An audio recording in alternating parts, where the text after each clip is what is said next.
Bonjour à toutes et à tous, j'espère que vous allez bien. Pour celui qui me découvre pour la première fois, je m'appelle Thierry.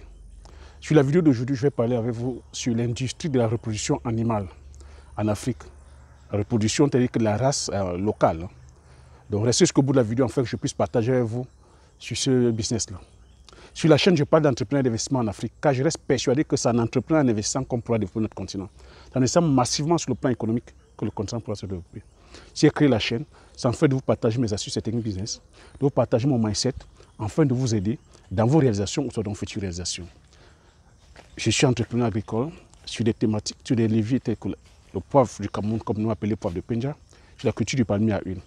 Donc si c'est des thématiques comme ça qui vous parlent, n'hésitez pas à vous abonner en appuyant sur le petit bouton rouge, en validant la cloche, afin de ne pas manquer plusieurs vidéos business que je diffuse sur la chaîne, afin de vous aider.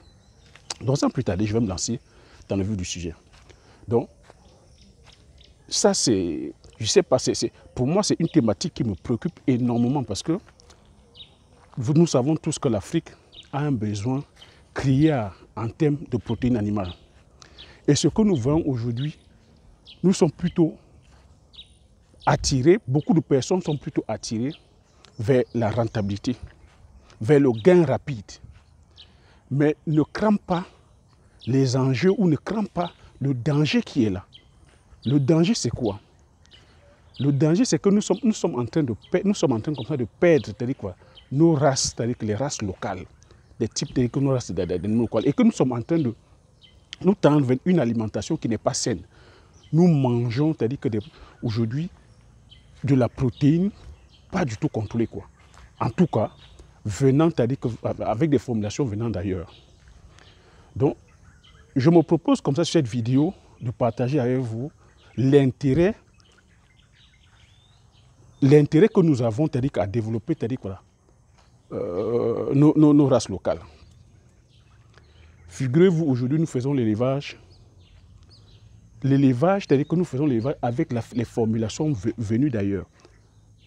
Que ce soit, c'est-à-dire que sur l'élevage, c'est-à-dire que porcin, que ce soit sur l'élevage de la volaille, que ce soit sur l'élevage, c'est-à-dire que des lapins. Ici, ça vaut sur tout type d'élevage. Hein. Donc, ce que je suis en train de dire, celui ou celle qui va se lancer comme ça, qui prendra le challenge de venir comme ça améliorer tel que nos races. Quand je dis améliorer, ce n'est pas de modifier, c'est-à-dire que sur le plan tel que génétique, c'est juste d'apporter, c'est-à-dire que voilà, un certain plus, c'est-à-dire que sur le plan, c'est-à-dire que par exemple, du rendement. Parce que nous savons tous que nos races locales, des fois, c'est-à-dire que sur le plan du volume, manque un peu plus de volume parce que oui, c'est élevé, c'est-à-dire qu'en plein air, c'est élevé, c'est-à-dire qu'en pleine nature. Sur le plan des fois de la reproduction, par exemple, nos poules locales, c'est-à-dire que ne pondent pas assez d'œufs, on peut c'est-à-dire voir.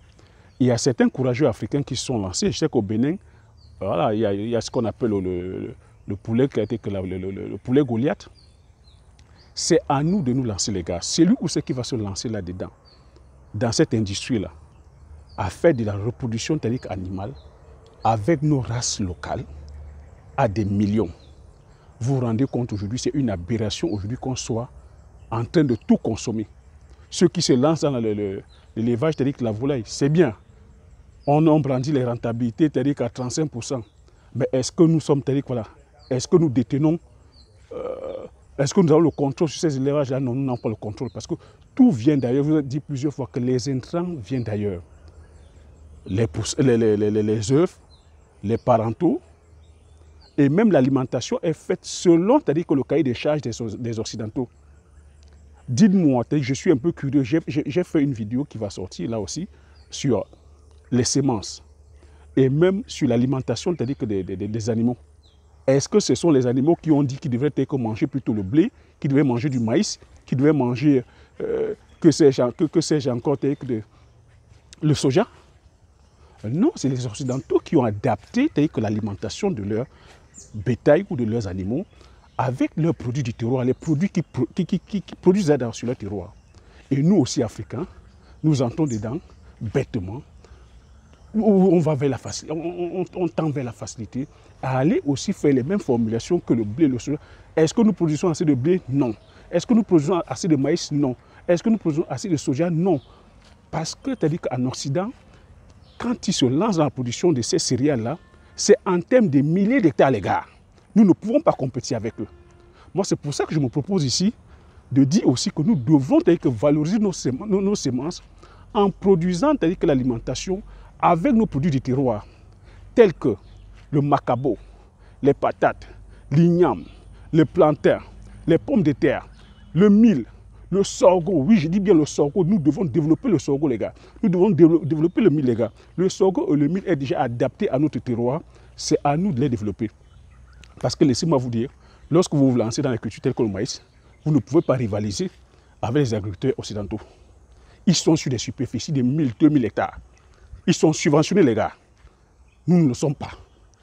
Les plantations sont modernes. C'est irrigué. C'est motorisé. Nous ne pouvons pas. Ce n'est pas parce que tu te lances sur 10 hectares. Tu 10 hectares, tu ne pourras rien faire. Et c'est ça qui rend aussi le coût de revient du poulet cher. Oui, vous avez parlé de 35%. Mais combien de ménagères peuvent s'acheter un poulet à 3 000 francs ou à 3 500 ou à 4 000 francs?